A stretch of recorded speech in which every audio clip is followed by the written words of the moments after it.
너희가 엄마 이름으로 돈 빌렸지? 어머니, 병철이가 중얼거렸다. 어떻게 그런 짓을 할 수 있어? 내 목소리가 떨렸다.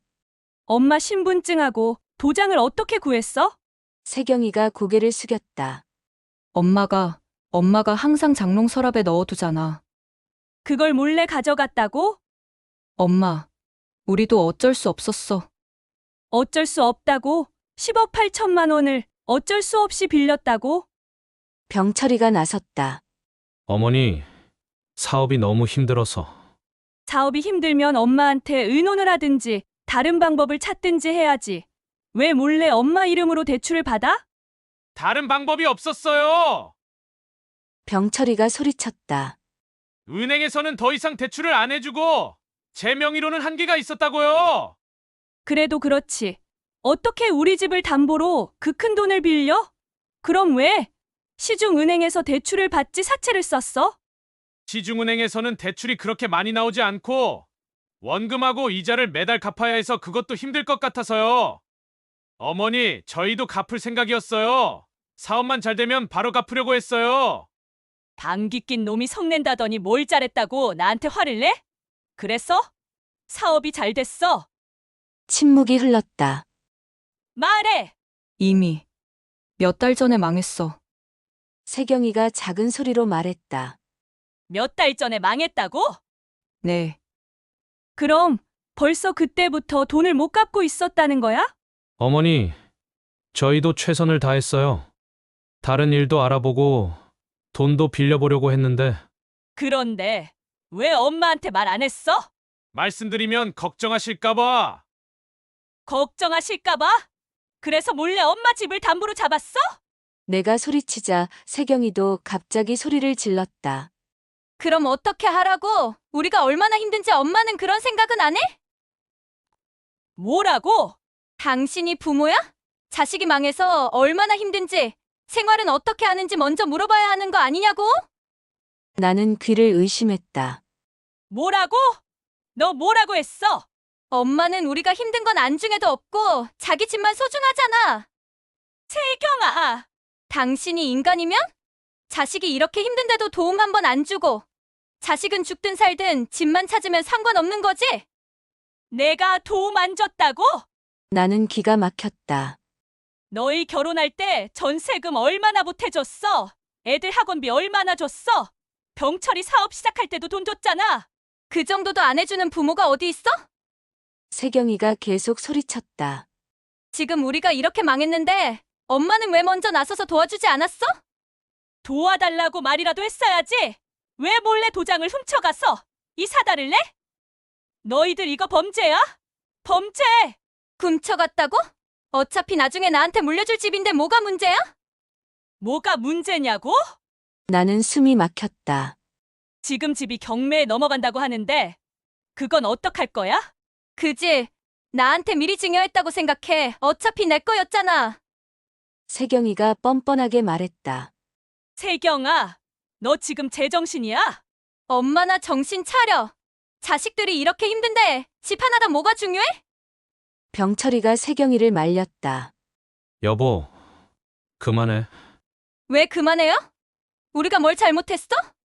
세경이가 병철이한테도 소리쳤다.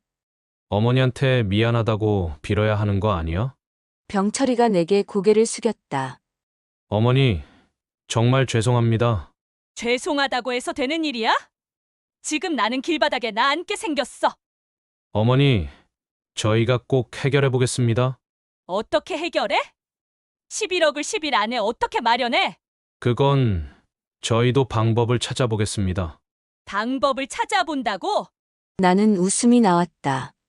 너희가 몇 달 동안 방법을 찾았는데 못 찾았잖아. 그래서 지금 이 꼴이 된 거잖아. 나는 딸을 쳐다봤다. 내가 방금 한 말들 엄마가 다 잘 알아들었어. 당신이 부모냐고? 당신이 인간이냐고? 그런 말을 엄마한테 해? 나를 하루아침에 이렇게 만들어 놓고? 그게 할 소리야? 너야말로 내 자식이야. 그러니까 왜 미리 증여해달라는 걸 안 해주고 그래? 엄마는 그 욕심 때문에 망한 거야, 알아? 뭐라고? 자식이라고 애지중지 키우면서 내가 효도는 바라지도 않았어. 그런데 이런 말을 들을 줄 몰랐다. 늙은 엄마를 이렇게 나락으로 몰아놓고 한다는 소리가 그것밖에 없어. 그 똑똑하고 잘 나가던 너가 어쩌다 그렇게 됐니? 어쩌다가 이미 모든 건 끝났어. 앞으로 어떤 사고를 하고 어떤 생각으로 세상을 살아야 하는지 다시 한번 잘 생각해봐. 엄마가 가진 하나밖에 없는 의지처를 날려버리고 자식이 부모한테 그런 말을 함부로 해도 되는지. 너희들 욕심만 똥창으로 사리 분별 못하고 그렇게 사업해봐 100번 1000번 망하지. 힘들면 엄마한테 도움을 청해야지. 몰래 엄마 도장을 훔쳐서 집을 담보로 잡혀. 그리고 들키니까 이제 와서 엄마 탓이야? 엄마가 도와주지 않아서 내가 그런 짓을 했다고? 나는 더 이상 참을 수 없었다. 넌 이 시간부로 내 딸이 아니야. 다시는 내 눈앞에 나타나지 마. 74세 이순분이다. 남편을 30년 전에 일찍 저 세상으로 보내고 딸 하나, 아들 하나를 억척같이 혼자서 키웠다. 이제는 둘 다 결혼해서 잘 살고 있다. 평생을 쌀장사하며 모은 돈으로 산 조그만 내 아파트지만 내게는 세상에서 가장 소중한 공간이다. 이사 온 지 벌써 30년이 넘었다. 이 집을 분양받아 놓고 얼마 안 되어서 남편이 갑작스럽게 교통사고로 세상을 떠나면서 나는 혼자서 아이들을 키우고 살아야 하는 부담감으로 무슨 일이 있어도 이 집은 하나 지켜내겠다는 생각으로 이를 악물었었다. 거의 대부분의 분양가는 대출로 충당했었다. 아무리 장사를 하고 있었지만 혼자서 아이들 둘 데리고 대출금 갚는 것은 쉬운 일이 아니었다. 그래도 그때는 아이들이 어렸을 때라 가능했던 일이었다. 남편과 함께 하던 일을 혼자서 하기란 쉬운 일이 아니었다. 새벽부터 일어나 무거운 쌀포대나 잡곡포대를 지고 배달하면서 계단을 오르내리는 일이 힘들었지만 아이들 학비와 생활비를 벌기 위해서는 어쩔 수 없었다. 그 덕분에 내 몸은 지금 성한 곳이 없을 정도다. 엄마 힘들지? 딸 세경이가 고등학생 때 한번 물어본 적이 있다. 힘들긴 뭐가 힘들어. 우리 세경이 성우 잘 키우는 게 엄마 희망이고 낙이야. 그렇게 대답했지만 밤에 혼자 있을 때는 눈물을 흘린 적이 한두 번이 아니었다. 그래도 아이들은 잘 자랐다.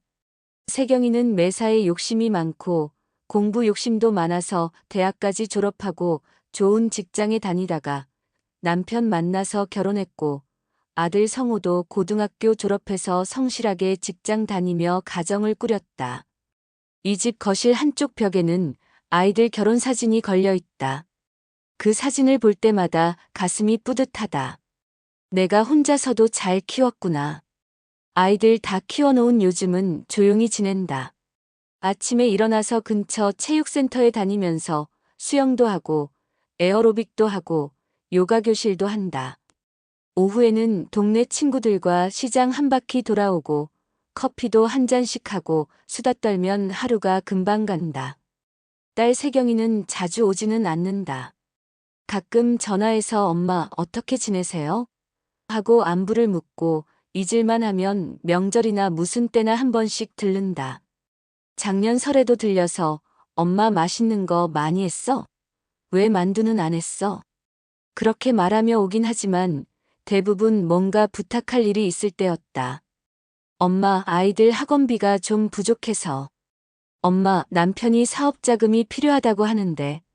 그럴 때마다 나는 통장에서 돈을 보내줬다.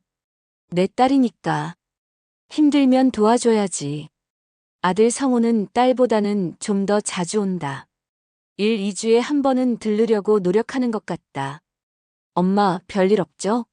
뭐 필요한 거 없으세요? 성우는 늘 그렇게 묻는다. 착한 아들이다. 하지만 작년부터 딸 세경이가 이상한 말을 하기 시작했다. 작년에 무슨 때도 아닌데 갑자기 왔을 때였다. 엄마 혹시 말이야. 이 집, 그러니까 혹시 미리 내 명의로 바꿔주면 안 돼? 갑자기 왜? 그럼 엄마는 어쩌라고?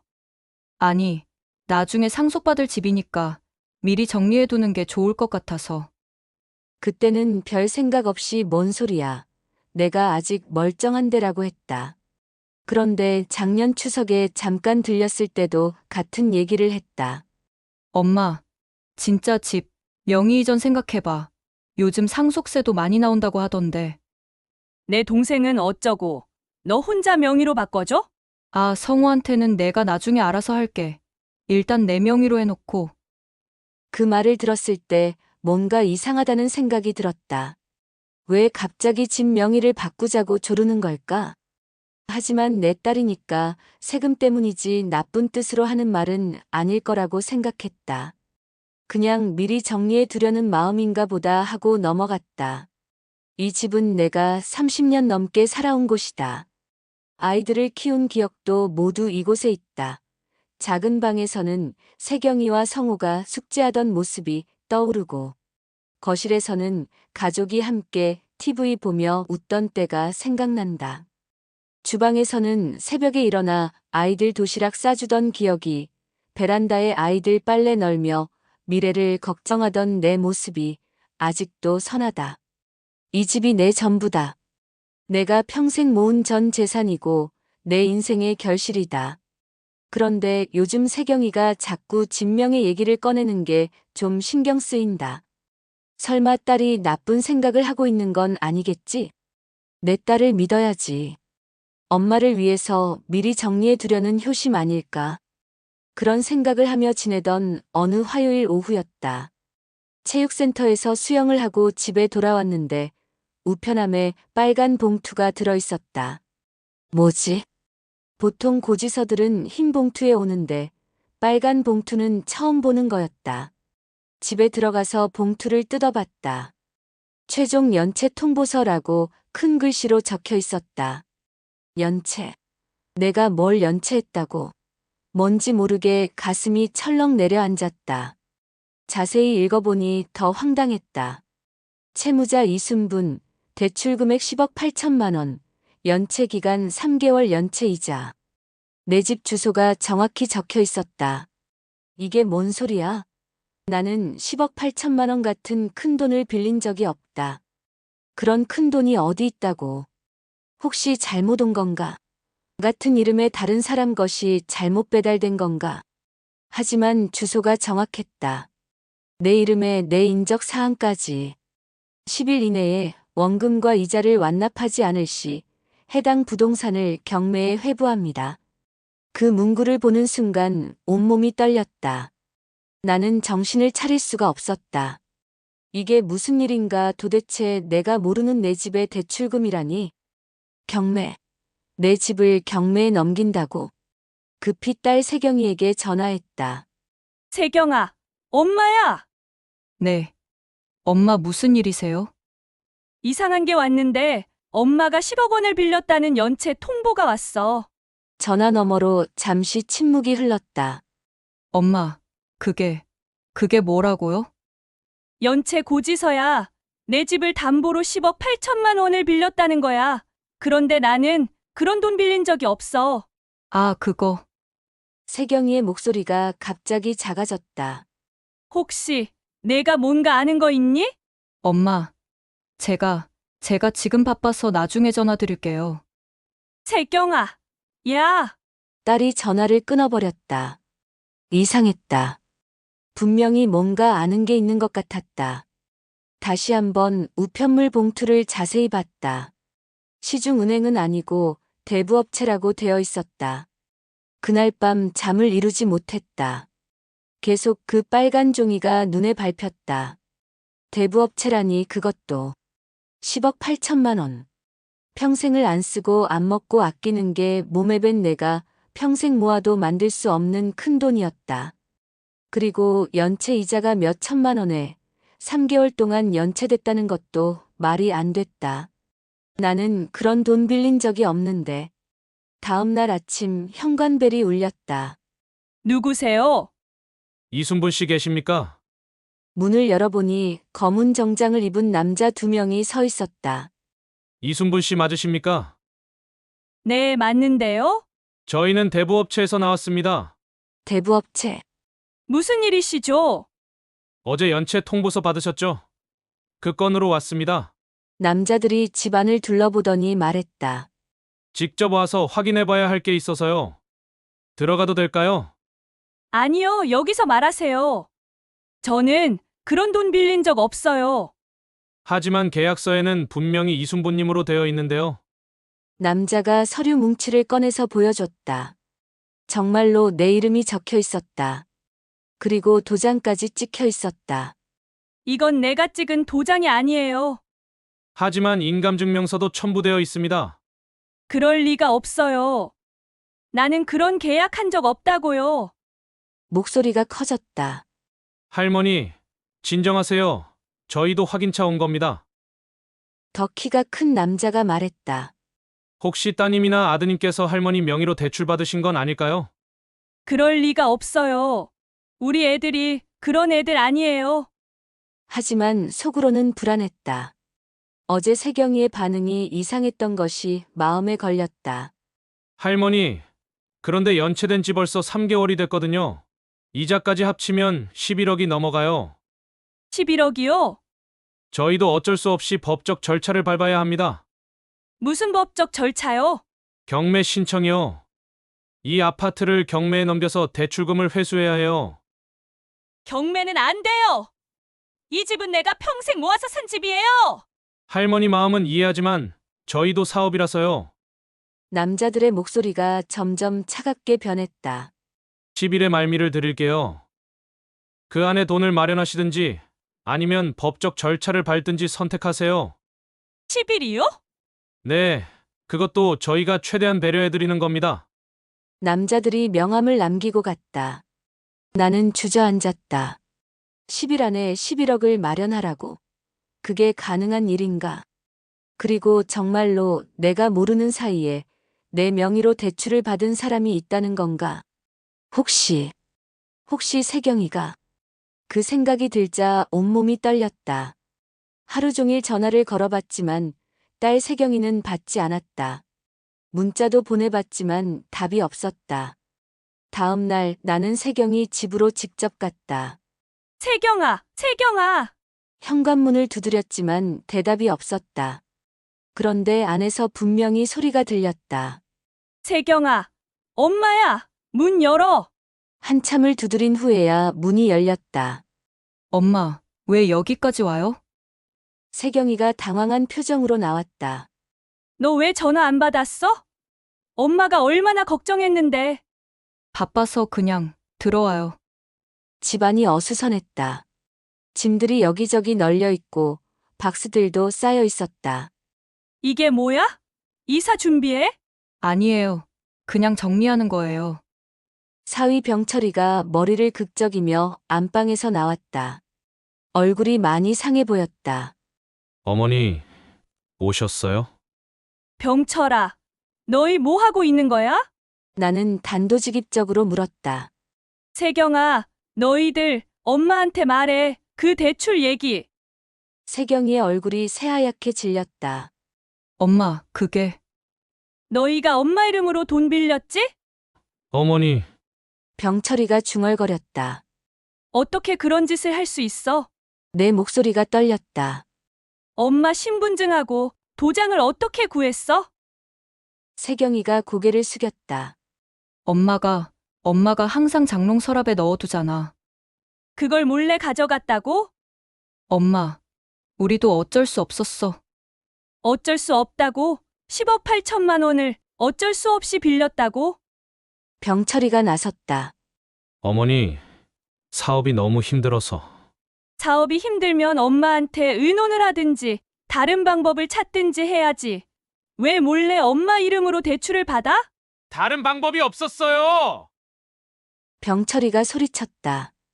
은행에서는 더 이상 대출을 안 해주고 제 명의로는 한계가 있었다고요. 그래도 그렇지. 어떻게 우리 집을 담보로 그 큰 돈을 빌려? 그럼 왜 시중은행에서 대출을 받지 사채를 썼어? 시중은행에서는 대출이 그렇게 많이 나오지 않고 원금하고 이자를 매달 갚아야 해서 그것도 힘들 것 같아서요. 어머니, 저희도 갚을 생각이었어요. 사업만 잘 되면 바로 갚으려고 했어요. 방귀 낀 놈이 성낸다더니 뭘 잘했다고 나한테 화를 내? 그래서? 사업이 잘 됐어. 침묵이 흘렸다. 말해! 이미 몇 달 전에 망했어. 세경이가 작은 소리로 말했다. 몇 달 전에 망했다고? 네, 그럼 벌써 그때부터 돈을 못 갚고 있었다는 거야? 어머니, 저희도 최선을 다했어요.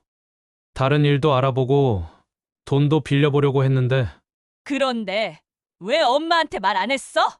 말씀드리면 걱정하실까봐. 걱정하실까봐? 그래서 몰래 엄마 집을 담보로 잡았어? 내가 소리치자 세경이도 갑자기 소리를 질렀다. 그럼 어떻게 하라고? 우리가 얼마나 힘든지 엄마는 그런 생각은 안 해? 뭐라고? 당신이 부모야? 자식이 망해서 얼마나 힘든지, 생활은 어떻게 하는지 먼저 물어봐야 하는 거 아니냐고? 나는 귀를 의심했다. 뭐라고? 너 뭐라고 했어? 엄마는 우리가 힘든 건 안중에도 없고 자기 집만 소중하잖아. 세경아! 당신이 인간이면? 자식이 이렇게 힘든데도 도움 한 번 안 주고 자식은 죽든 살든 집만 찾으면 상관없는 거지? 내가 도움 안 줬다고? 나는 기가 막혔다. 너희 결혼할 때 전세금 얼마나 보태줬어? 애들 학원비 얼마나 줬어? 병철이 사업 시작할 때도 돈 줬잖아. 그 정도도 안 해주는 부모가 어디 있어? 세경이가 계속 소리쳤다. 지금 우리가 이렇게 망했는데 엄마는 왜 먼저 나서서 도와주지 않았어? 도와달라고 말이라도 했어야지. 왜 몰래 도장을 훔쳐가서 이 사다를 내? 너희들 이거 범죄야? 범죄! 훔쳐갔다고? 어차피 나중에 나한테 물려줄 집인데 뭐가 문제야? 뭐가 문제냐고? 나는 숨이 막혔다. 지금 집이 경매에 넘어간다고 하는데 그건 어떡할 거야? 그지?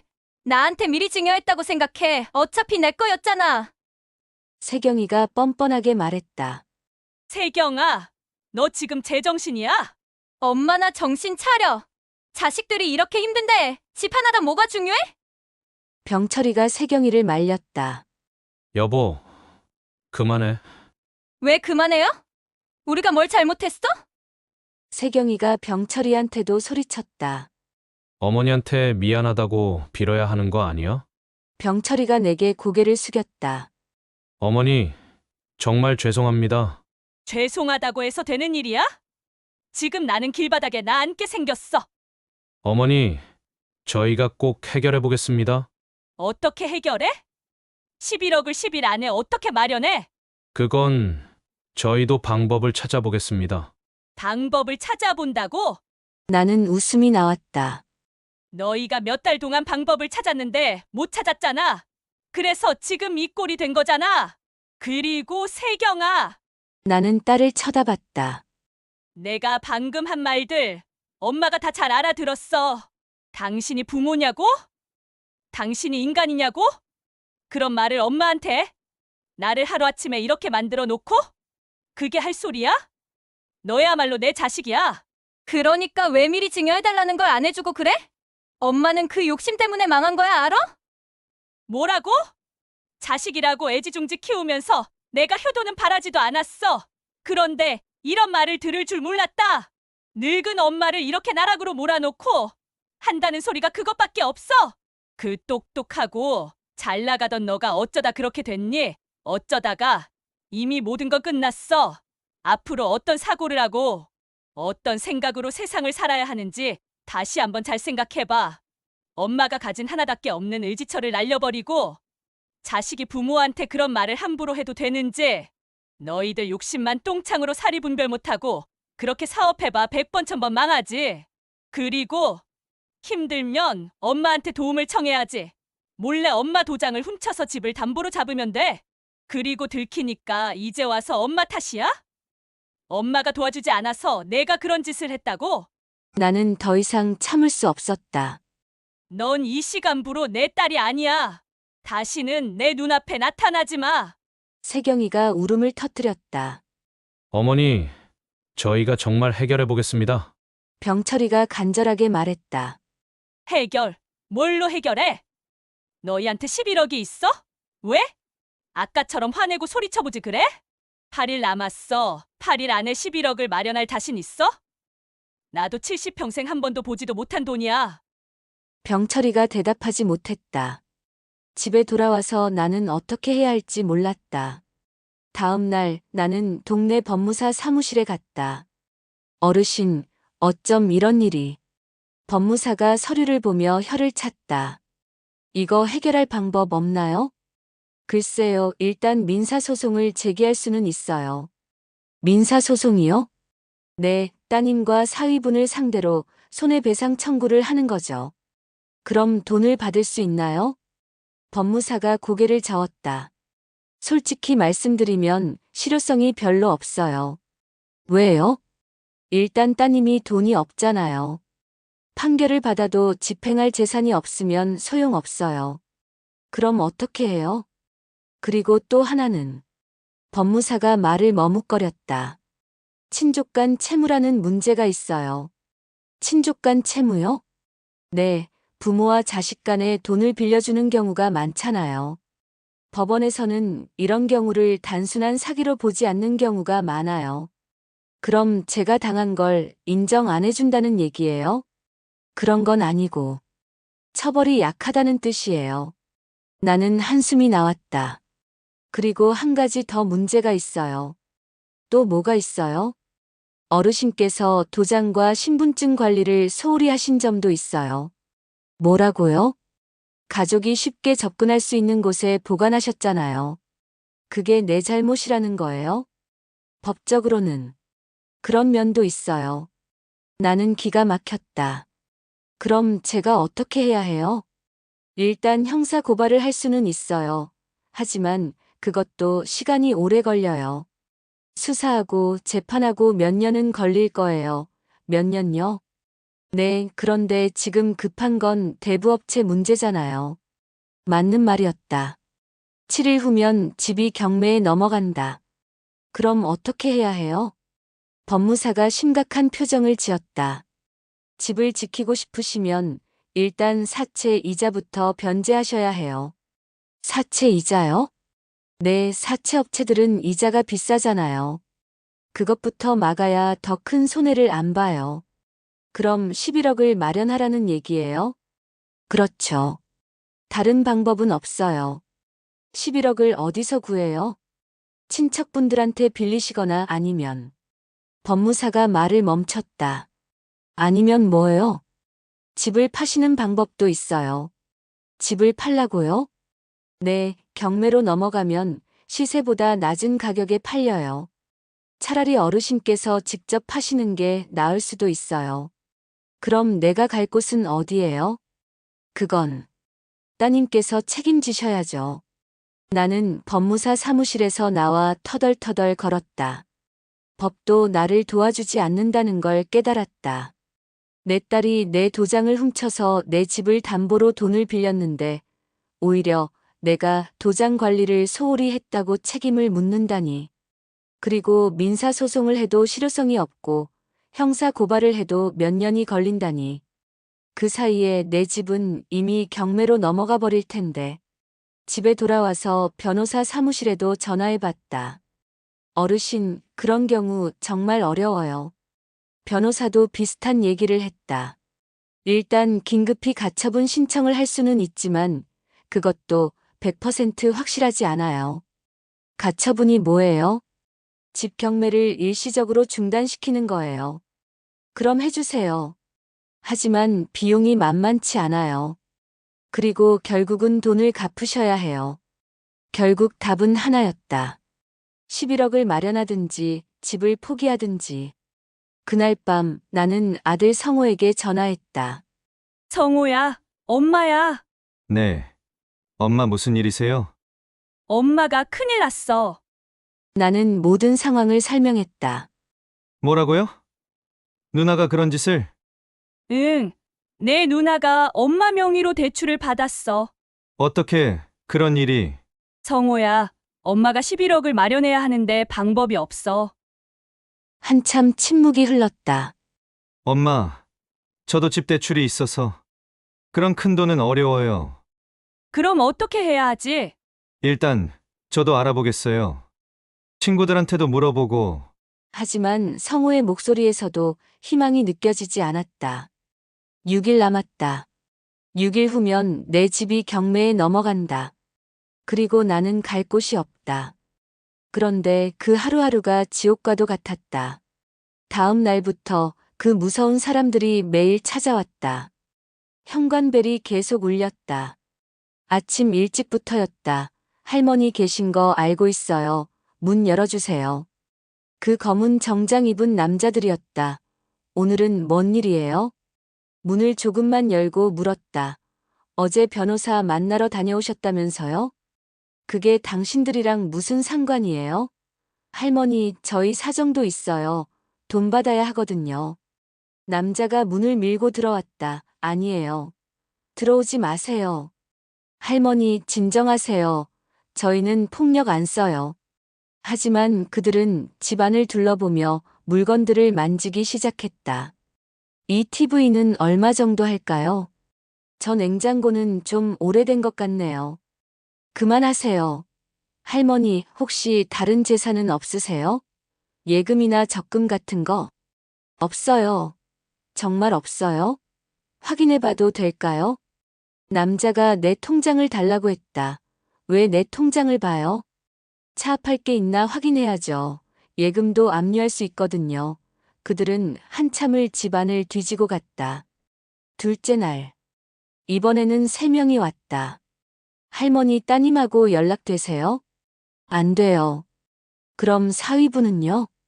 참 무책임하네요. 그들이 웃으며 말했다. 자기들이 저지른 일인데 잠수 탔나 보네. 그런 것 같아요. 할머니, 그럼 어떻게 할 거예요? 모르겠어요. 저희도 어쩔 수 없이 압박을 가해야겠네요. 그러더니 거실 유리창을 주먹으로 쳤다. 쾅! 유리창에 금이 갔다. 뭐 하는 거예요? 아, 실수했네요. 죄송해요. 하지만 그들은 웃고 있었다. 다음에 또 오겠어요. 셋째 날. 이번에는 현관문을 발로 찼다. 쾅! 쾅! 쾅! 할머니, 문 열어요. 안 열어요. 가세요. 할머니, 이러면 더 힘들어져요. 문을 계속 발로 차더니 현관문 페인트가 벗겨졌다. 저희 인내심도 한계가 있어요. 경찰 부를 거예요. 경찰이요? 불러보세요. 저희는 합법적으로 채권 추심하는 거거든요. 현관문 자물쇠가 부서져 있었다. 어떻게 이런 짓을 해요? 할머니, 저희도 생계가 걸린 문제라서요. 그들은 집안에서 마음대로 돌아다녔다. 하지만 돈이 급한데요? 그러니까 빨리 돈 갚으라고요. 할머니, 그러면 다른 방법을 생각해 보세요. 다섯째 날. 우편함에 빨간 봉투가 또 들어 있었다. 내용 증명. 이라고 적혀 있었다. 펼쳐보니 무서운 내용이 적혀 있었다. 최종 경고.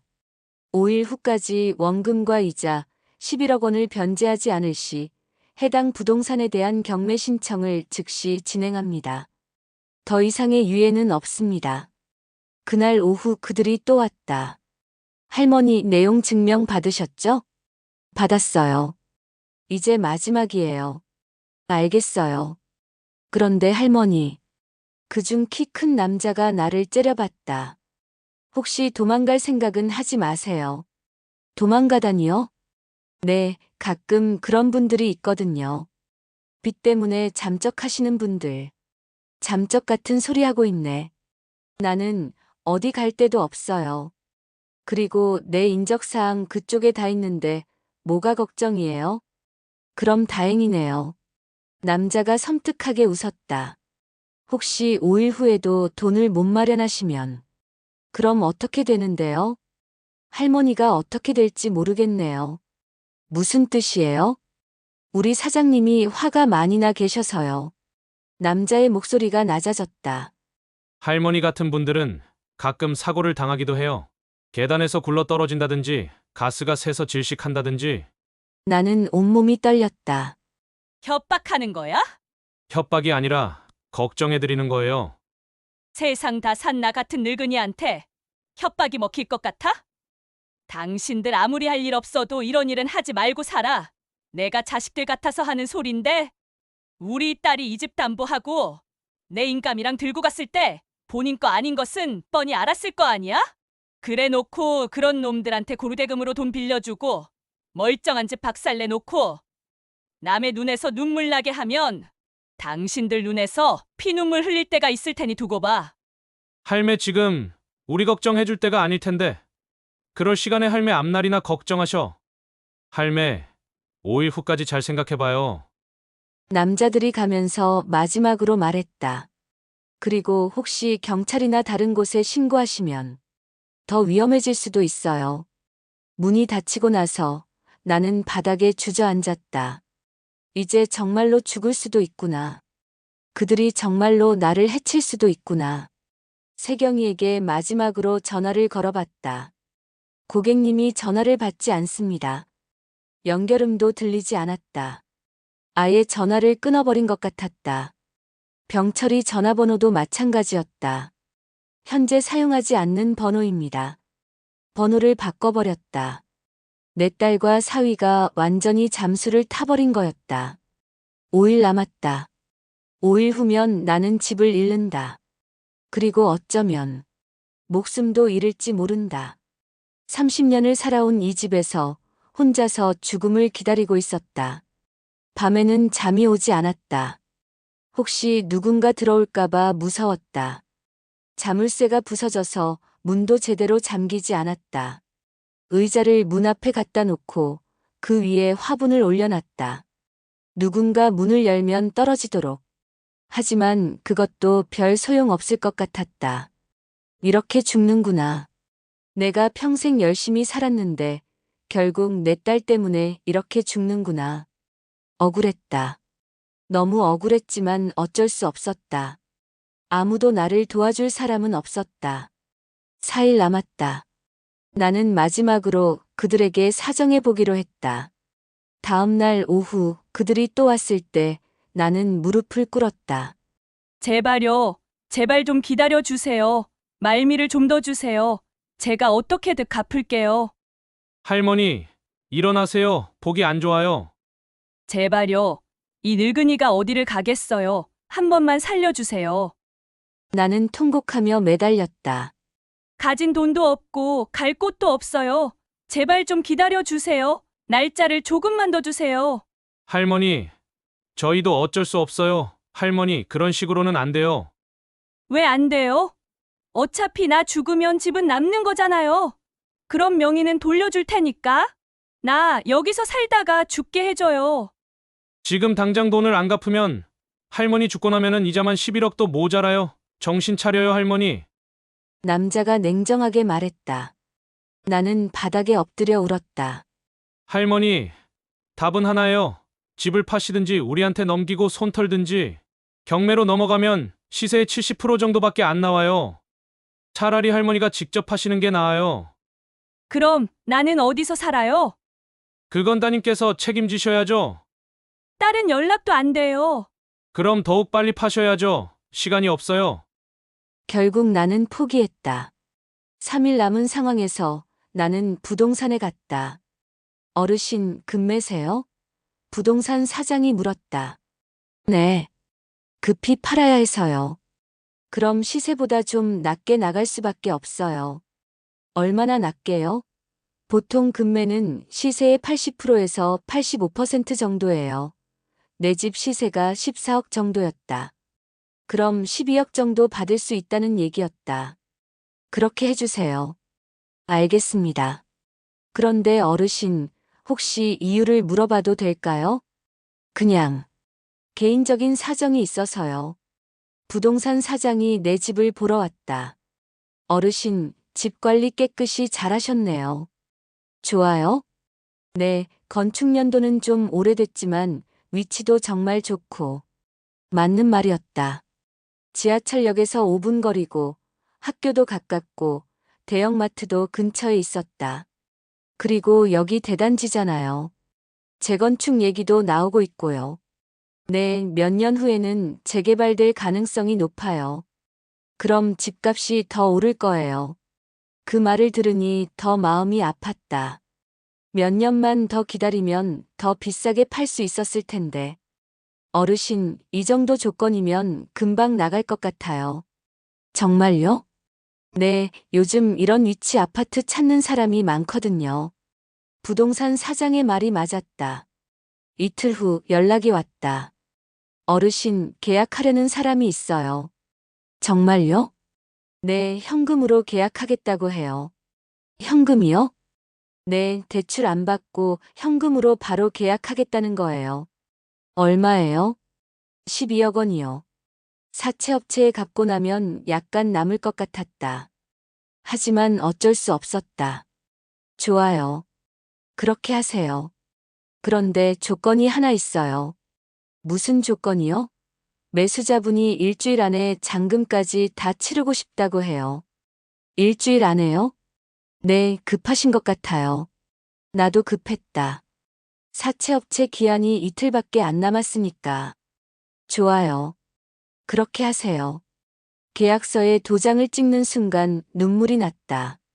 30년을 살아온 내 집을 떠나야 한다니.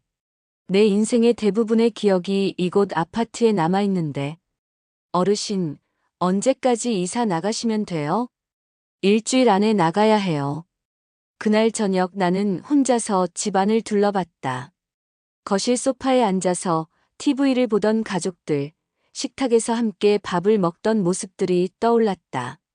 엄마, 맛있어요. 어린 세경이가 내가 해준 밥을 먹으며 웃던 모습. 엄마, 저 숙제 다 했어요. 성우가 책상에 앉아서 공부하던 모습.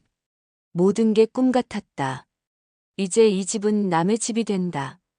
그리고 나는 갈 곳이 없다. 세경이에게 마지막으로 전화를 걸어봤다.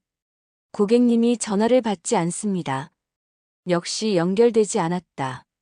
성우에게도 전화했다. 엄마, 어떻게 됐어요? 집을 팔았어. 집을요? 응, 12억에 팔았어. 사채업체 돈 갚고 나면 얼마 안 남을 거야. 그럼 엄마는 어디서 사세요? 모르겠어. 일단 전세라도 하나 알아봐야지. 엄마, 저희 집에 오세요. 아니야, 너희도 좁을 텐데. 괜찮아요. 일단 오시고 나중에 생각해봐요. 고마운 아들이었다. 하지만 며느리는 어떻게 생각할까?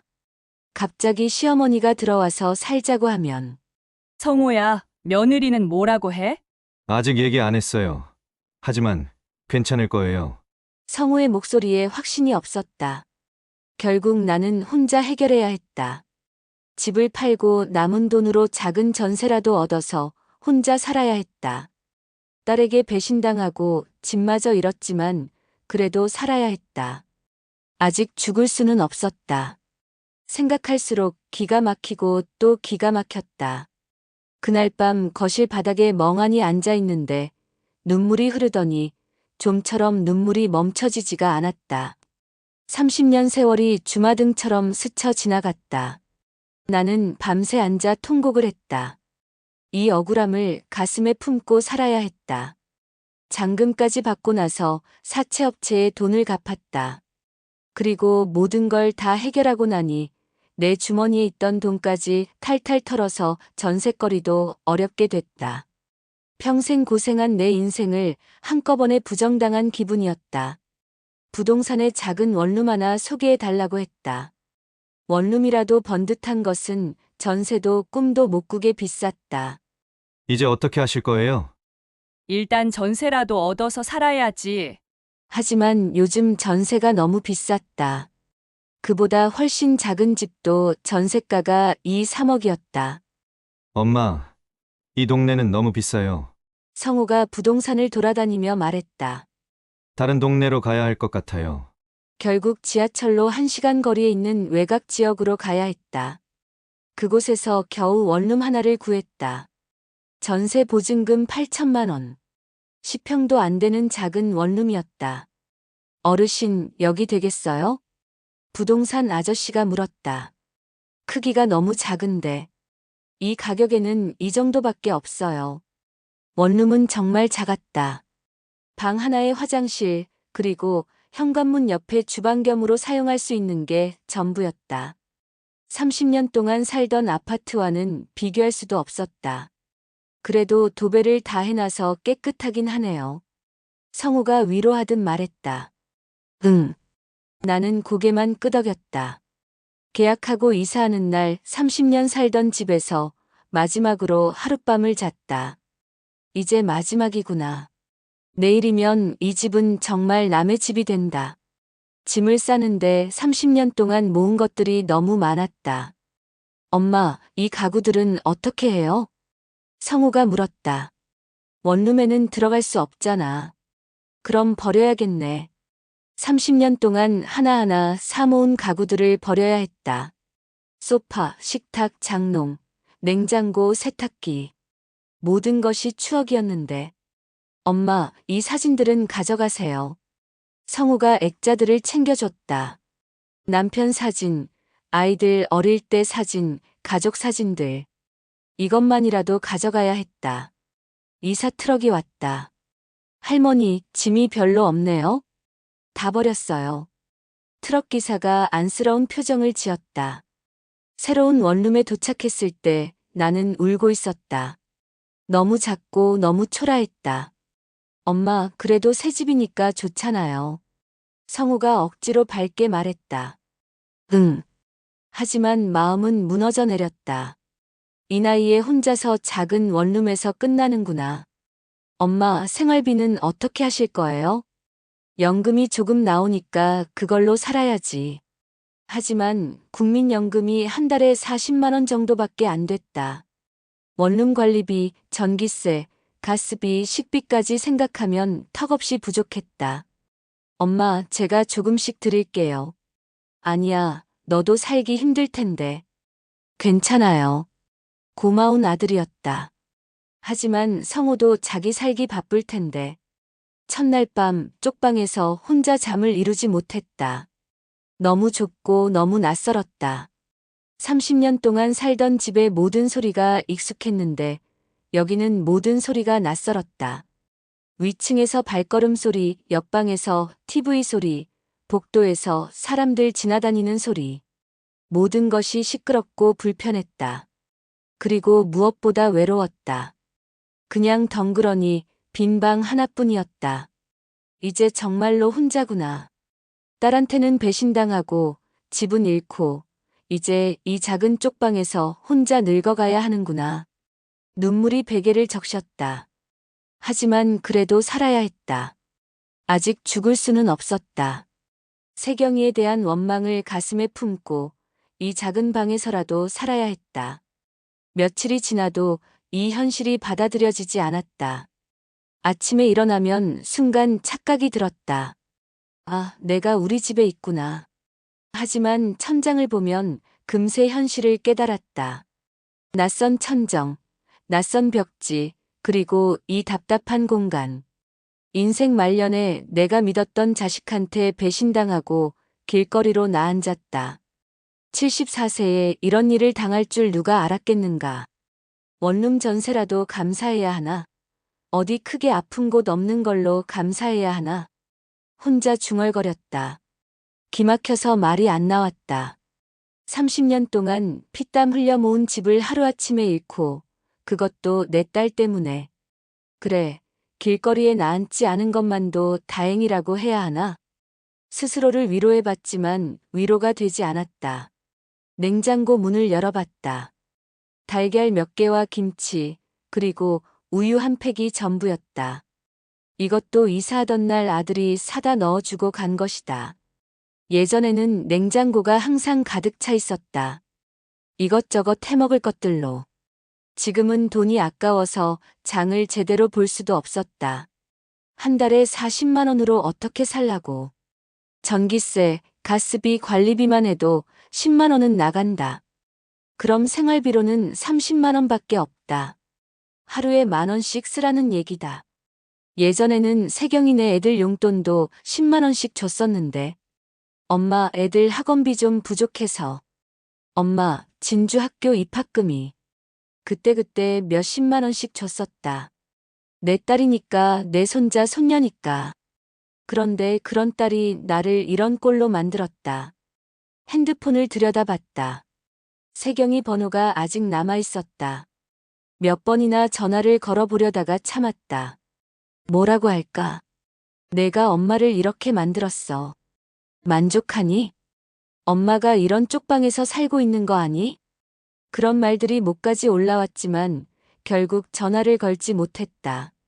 전화를 걸어봤자 받지도 않을 텐데. 아니, 받는다고 해도 뭐라고 할까? 엄마, 죄송해요라고 할까? 아니면 또 엄마가 미리 증여 안 해줘서 엄마 때문이야 라고 할까? 상상만 해도 화가 났다. 저녁을 먹으려고 라면을 끓였다. 예전에는 라면 같은 건 거의 안 먹었다. 몸에 안 좋다고 해서. 지금은 라면이 주식이다. 싸니까. 라면을 후루룩 먹으면서 또 눈물이 났다. 이게 내 인생이구나. 30년 전 남편이 죽었을 때도 이렇게 절망스럽지는 않았다. 그때는 아이들이 있었다. 아이들을 위해서라도 힘내야 했다. 지금은 뭘 위해서 힘내야 할까? 아이들. 그 아이들 중 하나가 나를 이렇게 만들었는데? 성우는 착하지만 그 애도 자기 가정이 있다. 나까지 책임질 여력은 없을 거다. 너무 오랫동안 한 동네에 살다 보니 같은 서울이라도 다른 동네는 잘 모르기도 하고 더구나 이 나이에 쪽방이라니 정말 모든 것이 낯설고 물설다. 그리고 아는 사람이 있다고 해도 뭐라고 말하겠나. 아, 저는 딸한테 배신당해서 쫓겨난 할머니예요. 그런 말할 수 있나? 창밖을 내다봤다. 우리 집. 아니, 예전에 살던 집 방향이 저쪽인데. 지금쯤 새로운 사람이 그 집에서 살고 있겠지. 그 사람은 모르겠지. 그 집에서 한 가족이 30년 동안 살았던 걸. 그 집을 사놓고 남편을 잃었고, 아이들을 키우고, 웃고 울고 했던 모든 추억들이 있던 걸. 그 집은 장사하면서 모든 걸 포기하고 싶을 때는 내 삶의 목표가 되어 주었고, 내가 삶에 지쳤을 때는 안식처가 되어 주었고, 힘들 때 위로가 되어 주었고, 인생의 벼랑에 섰을 때는 힘이 되어 주었던 집이었다. 그 집은 나에게 단순한 집이 아니었다. 그런 걸 내 딸 세경이는 알고 있을까? 세경아. 나도 모르게 딸 이름을 불렀다. 너 정말 어떻게 그럴 수가 있었니? 내가 너에게 뭘 그리 잘못했길래. 목소리가 떨렸다. 30년 동안 혼자서 너희 키운 게 그렇게 쉬운 일이었는 줄 알아? 아무도 없는 방에서 혼자 중얼거렸다. 그래도 내가 내 딸인데 어떻게 그런 짓을 할 수 있었니? 답은 없었다. 그냥 빈 방만 메아리 쳤을 뿐이다. 핸드폰에 문자가 왔다. 성호였다. 엄마, 괜찮으세요? 내일 시간 되면 갈게요. 고마운 아들이다. 하지만 이런 모습 보여주기 싫었다. 아들 앞에서만큼은 의연한 엄마로 있고 싶었다. 엄마는 괜찮다. 바쁘면 굳이 안 와도 돼. 그렇게 답장을 보냈다. 하지만 전혀 괜찮지 않았다. 괜찮을 리가 있나.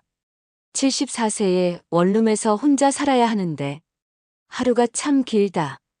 할 일도 없고 갈 곳도 없고 그냥 멍하니 방 안에만 앉아 있을 뿐이다.